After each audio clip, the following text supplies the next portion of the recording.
Sir మీరు hard work చూస్తాం, సినిమాల్లో హార్డ్ వర్క్ చేస్తుంటారు, అలాగే ప్రమోషన్స్లో కూడా ఎక్కువగా హార్డ్గా ఈ సినిమా తన భుజాన్ని వేసుకుని బాగా ప్రమోట్ చేస్తుంటారు. Thank you. ఇంటర్వ్యూస్లో చూసాను హార్డ్ వర్క్. సో నాకు మొన్న ఒక ఇంటర్వ్యూ ఎక్కడ చూశాను, అంటే స్క్రిప్ట్ డైరెక్టర్ నేను అడుగుతా, స్క్రిప్టింగ్ నెరవేషన్ అప్పుడు సినిమా బాగుండొచ్చు, స్క్రిప్ట్ బాగుండొచ్చు, ఆన్ స్క్రీన్కి వచ్చేటప్పటికి కొద్దిగా ఏదో తేడా వస్తుంది, ఎడిట్లోనే ఎక్కడొక్కడ తేడా వస్తుందేమో అని చెప్పి అన్నారు. సో ఈ సినిమా మీరు చూశారు బైరూకాన్ మీరు ఏం చెప్తారు సార్?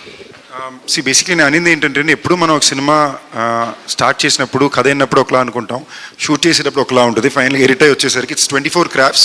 ఎట్ ఎవ్రీ పాయింట్ మనకు ఒక ప్రాసెస్ దాటి వచ్చినప్పుడు దాంట్లో ఒక కొత్త కోణం సినిమాలో ఓకే మనం అనుకున్న కథే ల్యాండ్ అవుతుందా అనేది కొన్నిసార్లు దానికన్నా బెటర్గా వస్తుంది, వేరే కథే వస్తుంది. ఇలాంటి సినారియోలు చాలా regular and some times how great cinemas also been made. It's very spontaneous process. So నేను దాని గురించి చెప్పడానికి వచ్చానండి. లైక్ వేర్ అప్పుడప్పుడు కొన్నిసార్లు మనం అనుకుంది టోటల్గా రాకుండా ఉండొచ్చు అని. ఈ సినిమా వరకు మేము ప్రతి స్పాట్లో చూసుకున్నామండి.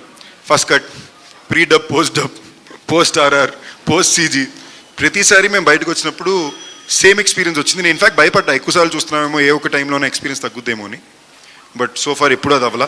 అండ్ నాకు పర్సనల్గా నేను చాలా గర్వపడేది ఈ సినిమా ఆనంద్ గారు తీసిన విధానం. అండ్ సెట్లోనే నేను బాగా ఎంజాయ్ చేశాను ఒక ఫ్రెండ్గా. I'm very proud to say that my friend is made a film like this and I'm the lead in it. So అంటే నేను ఒక ఆర్టికల్ చూశాను మీది, అంతా 2 years కష్టపడిన తర్వాత కూడా ఒక 1 weekలో నేను చూడలేకపోయిన ఫైనల్ ప్రోడక్ట్ చూస్తుంటే కొన్ని ఏం చేంజెస్ చేద్దాము అనుకున్నాను అన్నారు. సో అంటే 2 years కష్టపడిన కష్టాన్ని ఒక 1 week హోల్డ్ చేసి చూడడానికి టైం దొరకదంటారా?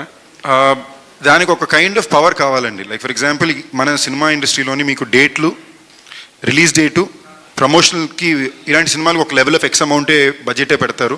డేట్ మారిందంటే మళ్ళీ డేట్ మారిందని చెప్పి తీసుకెళ్ళడమే డిఫికల్ట్. ఆ సినిమా మళ్ళీ multiple languages, Hindi theatrical release, Tamil theatrical release, Telugu theatrical release. ఈ సినిమాకి అందుకే మేము ఫస్ట్ తెలుగు మాత్రమే థియేట్రికల్ వేస్తాం. ఈ కన్ఫ్యూజన్ లేవద్దు, మనకి ఇదే ఇంపార్టెంట్, ఆ బోనస్సే మనకి అప్పుడు కూడా అదే ఉద్దేశం. బట్ మనం ఒక సినిమా ఒక భాషలో మన సినిమాని రిలీజ్ చేసినప్పుడు వాళ్ళకి మర్యాద ఇవ్వాలి. కాబట్టి మాకు అటెన్షన్ ఎన్ని రకాలుగా, డబ్బింగ్లు, దాని ప్రమోషన్స్, ఫస్ట్ కాపీ ల్యాండ్ అవుతుందా లేదా ఏ థియేటర్లో. So it was a much bigger, we weren't prepared enough to handle that అండి. అటెన్షన్ వేరే చోటుకి వెళ్ళింది. సో అది మేము నేర్చుకునే ఒక ప్రాసెస్సే. So yeah, all the best. ఈ సినిమాకి అదేమి మేము చాలా కేర్ఫుల్గా ఆ ఏ స్ట్రెస్ రాకూడదని జాగ్రత్త పడ్డాం. Okay, all the best. Thank you అండి.